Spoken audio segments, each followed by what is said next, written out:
What's up, guys? It's Rey-Jay back with another video. And in this one, I want to break down what's happening with SPY, Tesla, and the overall markets. I'm going to break down what President Trump's tariffs could cause for prices across the US, how this is affecting the stock market, what you should be watching for as time goes on. Just know that I am not a financial planner, so take nothing I'm saying as financial advice. So, as you guys know, the market got decimated. Just a couple of months ago, we were at all-time highs at 611 for the stock market for SPY, and now we're at 504 at the time I'm recording this video. We're continuing to fall, and we have a lot more downside risks looking at the way things are looking. The QQQ used to be in the 500s. In fact, it was actually in the 540s. Now we're in the 420s, a massive hit for the QQQ. So what's contributing to why this is happening? One of the main reasons is the tariffs that President Trump has been imposing. It's causing the entire market to collapse, and that's because of the fears about how it's going to be affecting the economy. So for those who don't know, I went over these numbers in my previous videos about how he calculated his reciprocal tariffs. Not going to go over all the details, but President Trump is trying to account for the trade deficits, right? And that's the reason why he wants to increase tariffs on a lot of these different countries. He claims that they are essentially ripping off the US. These countries claim that they're actually not doing that, and they're trying to retaliate back against what President Trump is doing, and it's causing this trade war. So even like China now wants to impose 34% tariffs on the US, and it's causing a lot of fear. So with all of this going on, there was news that came out, by the way, from JP Morgan that there's going to be a 60% chance of us entering a recession.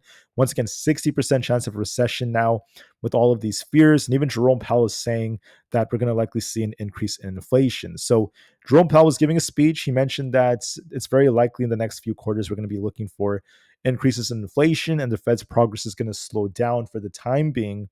So he's been saying that for quite a while, right? With that being said, it's causing lots of panic in the stock market. So what does this mean for us moving forward? What does this mean for everyday consumers? I want to talk about a very important Yale study. So what's happening is in the beginning, okay, the Fed was raising interest rates because of high inflation that came after the pandemic and because of other factors. The Fed has been continually telling us that unemployment is looking good. They're going to have everything under control. And now it's looking like things are unraveling, and we're seeing a big shift with these new tariffs. And with all of that coming, the recessionary risks are definitely there. So, how is this going to be affecting prices? That's the first thing I think a lot of people are wondering. Honestly, guys, there's not way too much data on this because President Trump just announced the new tariffs. They just came out very recently, so that's the reason why we don't have enough data on this, right? Just a couple of days ago, that's when he announced the reciprocal tariffs. So as time goes on, we're going to have more studies that are conducted and such. But I do have a couple of them that are still kind of talking about this. So there was a study conducted by Yale University. And what these researchers found is that, according to the Yale Budget Lab, they think that the new tariffs could increase fresh produce prices by 4% and overall food prices by 2.8%, right? And then this doesn't include fully how Mexico is going to be impacted because we do depend a lot on Mexico for food. If we see those 25% tariffs, that could also contribute to even higher prices. So, a lot of tariffs are hit so far. Let me just mention one more thing about President Trump's tariffs. I can't promise you that these tariffs are going to last forever because it's also possible that these countries negotiate and these get lowered. We'll have to see about that. But just assuming that they do eventually get hit into place, it's going to be affecting things. Now, President Trump announced a very, very deep base of about 10% tariffs on every country. And then he wants to increase tariffs on particular ones that have deficits, right? So for now, it does seem like, and it's very, very likely the majority of these tariffs are going to be staying. And that's the reason why it does make sense to kind of like conduct these studies, kind of look for the things that are going to be affected. So, anyways, going back to Yale, they found that we're going to be looking for increases in prices for produce by about 4% and overall food prices by 2.8%. The most affected foods and beverages are going to be including coffee, chocolate, vanilla, bananas, fruit, shrimp, and vegetables. Coffee is going to be hit very, very hard alongside like shrimp. So make sure you guys are ready for that.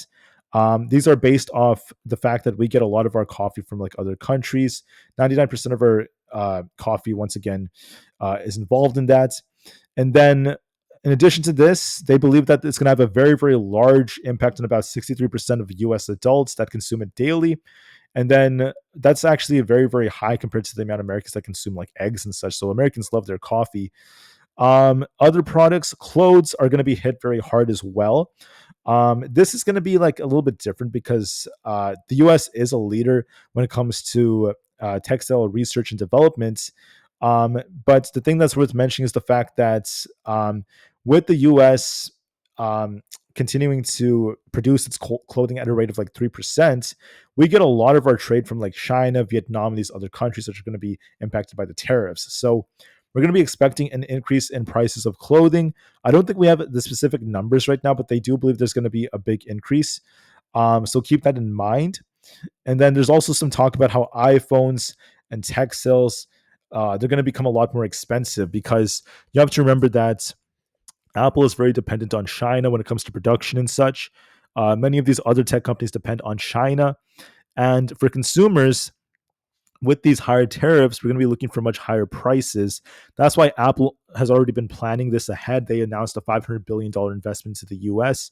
But the thing about that is that it's going to take years to get those supply chains back into place, right? There's going to be a big disruption. Even Dan Ives and different analysts were talking about that. So the problem is in America, we don't have all the alternatives just yet. We can't produce the same amount of semiconductors that they produce in Taiwan right here. We can't produce the same things they produce in China since they have a comparative advantage over us. In China, they specialize at producing the right commodities, the right products to make the products right. And the US is not as good at that. It's going to take us time to catch up, but we don't have that option right now. So there's going to be a big disruption, especially for companies like Apple. It's going to be hurting them. That's why Apple stock is just crashing right now. Um, Going forward, we're going to be looking to see some bad news. I can't promise things about these numbers, but Forbes is saying that Apple consumers could see a 43% price hike for Apple Watches, 42% for iPads, and 39% for AirPods and Mac computers. And then iPhone sales could also go up by a large percentage. I don't know for sure though about that. It depends on a lot of different factors, but we should be expecting a big increase. Alcohol is going to be going up, especially as we get a lot of it from the EU. So keep that in mind. Not the best of news. There was some talk by President Trump to possibly increase tariffs by big percentages on European alcohol. We'll see about that though. Car prices will for sure go up as we're looking at a 25% tariff on all auto imports. So the problem with this is that it's not going to just affect companies like Toyota and Hyundai and whatever other companies import products, but also American products because we depend a lot on China and these other countries to produce our goods. Even like a company like Tesla, which produces between 60 and 70% of their product in the US domestically, they're arguably one of the most American made cars for the cars that are driven in the US. But that still means that almost, one third or almost half of their products are still produced in China. So it's still going to be affecting Tesla. Even Elon Musk said that it's going to have a significant effect on them. So car prices, food, textiles, clothing, computers, laptops, chips, everything's going to become a lot more expensive, guys. Even Jerome Powell is talking about that. Um, when I say Jerome Powell, I call him out because he's been saying everything's going to be okay. Don't worry, guys. He was very, very ambiguous for many months, and now he's finally admitting that, yeah, the tariffs are going to be affecting things. So keep that in mind. On top of this, a hike in the tariffs from what we're seeing, and I think that this may have come out like many weeks ago, so it might not be it might not be like kind of like accounting for everything, but just the base 10% tariff alone, alongside maybe a high amount of tariffs on China, just those two things alone could actually cause our GDP to actually dip by about 1.6%. So you want to keep that in mind, guys. Not the best of news. So the impact could be even bigger when you start accounting for like Vietnam. If you account for like India, the EU and all these other places, and then if they start charging tariffs back on us, it's going to have another negative effect on our GDP. So as a result, if you look at our GDP, we could be looking for a contraction. Could it be enough to turn it negative? It's possible. I mean, we'll see about that. And then if GDP growth continues to decline, that's going to cause a lot more fear. So the problem with all of this is that when you have these issues, when you have all this talk about how our GDP could be declining, consumers have to be dealing with higher prices, it's going to have an immediate effect on lots of people. So Americans may start to hoard toilet paper. They may start to hoard a lot of products. They might be a lot more fearful with all of this that's going on. And then on top of this, they're going to be paying the burden because the consumers pay for the tariffs. You have to remember that it still has an effect on us. Yes, other countries will be charged too. They will eventually help the US make more money for the US government, but the consumers also pay a price. You have to keep that in mind. Is it worth it? I'm not here to say that. That's up to you guys to decide. President Trump is arguing it's worth it. We'll see about that. On top of this, I want to say that with the recession coming, there's going to be more panic for companies and especially small businesses. Their supplies could become a lot more expensive. Steel, lumber, commodities could become more expensive, especially like houses that depend on like lumber and maybe like steel and stuff. That's going to become more expensive as well. So I'm trying to tell you guys, it's going to be tough for for the small businesses and for big tech. And this could increase the odds of more layoffs. Believe it or not, there could be more layoffs because of this. I'm not going to get ahead of myself, though. I want to see the data just to be safe. The unemployment rate is expected to go up to about 4.3%, but it might be even higher than that because, first off, you have the governmental layoffs that have been going on under President Trump's administration. Then you have even more potential layoffs from companies, which could cause us to go up even higher than that. Once again, all aligning with recessionary fears. When it comes to recessionary probabilities, it's gone up to about 60% in the next like 6 months. So it's going up, guys. So we'll have to see how it goes. So please keep that in mind. And with that being said, President Trump is arguing that despite the higher prices and such, he doesn't think the US is going to enter a recession. He just mentioned that very recently. He thinks that the US will be okay and that the pain we're experiencing is necessary for the long term. For us to have a more prosperous future, the government has to cut spending. The government has to take care of a lot of things, take care of their debt, and the US has to experience this pain so that the long term is brighter. That's what President Trump and Elon Musk have both argued. Many Americans may disagree. I completely understand if you disagree. I'm not here to agree or disagree. I just want to be unbiased, but that's what's happening so far. So, why do I talk about this? Am I trying to cause you to panic? The answer is no. I'm just here to tell you guys that, I really respect you guys. I really want what's best for everyday Americans, as the majority of them are living paycheck to paycheck, and only a certain percentage of Americans could like afford a $1,000 or $2,000 emergency, as lots of Americans have debt and they're struggling. So, I want to just tell you this. The long term is going to be bright in terms of the fact that this is a temporary pain we're going to experience. It may last many months, it may last a year or two. It's going to be tough, but always keep your heads up for the long term. The stock market will make a full recovery for the long term. Yes, it will. Every time we've had a crash, whether it's 2000, 2008, whether it's 2020, the market will eventually recover. But that does not necessarily mean that everything is good because for now, there's going to be pain. Okay, there's going to be pain. And I tell my American friends this because, with all the pain that's coming, you have to be prepared and you have to be very open minded. We're going to have higher expenses. Grocery prices might start to go up to a larger extent. Our cost of lumber, housing, rent is going to go up, guys. Nothing is going to get cheaper in America. And the cost of steel products, pencils, all kinds of things are going to become a lot more expensive. Our iPhones, our laptops, our computers. There's going to be pain coming.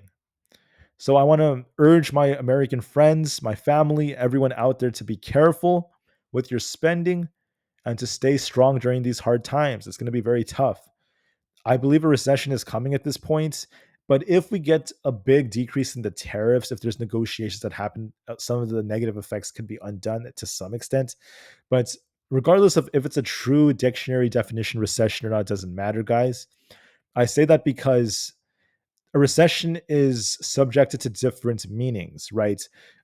During, I think, 2021, 2022, we had another recessionary environment, but the thing about that is that they could change the definition of recession, change how they try to calculate it depending on what their agendas are.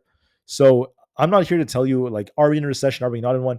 Either way, we're going to see pain. We're going to see our GDP slow down. Our unemployment's going to go up. Prices are going to go up. And interest rates have to remain elevated for longer because the Fed is now going to be in a critical place.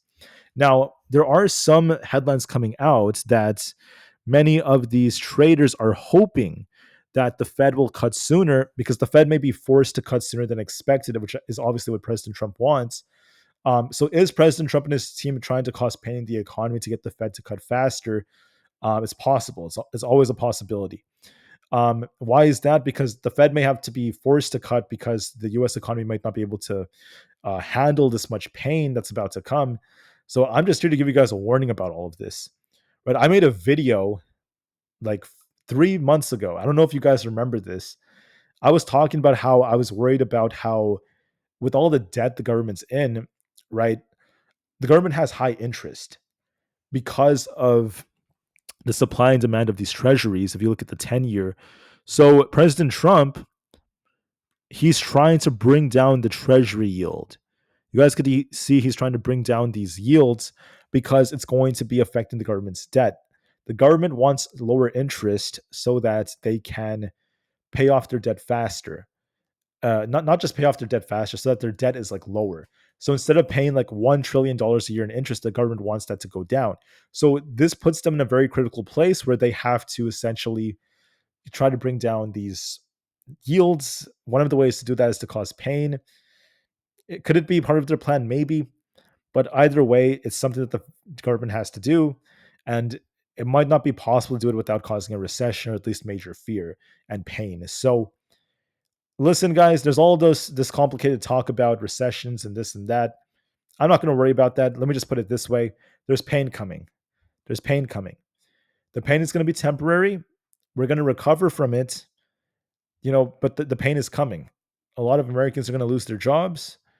There's going to be higher unemployment, higher inflation. And with all the pain coming, I just want you guys to be prepared for this. But do not panic. The last thing to do is panic. Do not panic. What you need to do is be smart with your money. If you want to invest long term, if you guys have the funds, we have opportunities to buy stocks long term. And then be very, very careful with how you spend money. You don't want to be gambling too much of it. Not financial advice when I say that. You want to be very, very prepared for what's about to come, and you want to be able to be prepared for emergencies. Okay, that's what I would basically say. Be ready for higher prices. Get ready, and I just want to say that I wish you all the best. I know this is not the video you guys want. You guys don't want to hear me kind of like cause panic or fear. I don't intend on doing that. The best thing to do is you want to be like a chess player, right? You want to be planning 2-3 moves ahead. You don't want to be spending every penny you have. You want to be trying to save money and invest money. You want to be buying into assets, and you want to be ready for the future. So be prepared, guys. Be careful with the way you spend money, especially considering that we have higher inflation likely coming. And I just wish you all the best through these hard times. Like I said before, it's going to be tough, but we are going to make a full recovery eventually. So keep your heads up, stay strong, and never ever give up. There's going to be pain, but we will recover, and it's going to be okay for the long term. So thank you for listening, guys. You guys are strong. You guys are amazing. I really, really don't want to cause panic for you guys, but I just want you guys to stay strong and control your emotions and be ready for what's about to come. Thank you for listening. Let's get through this, guys. Stay strong. Have a good rest of your day, and peace out.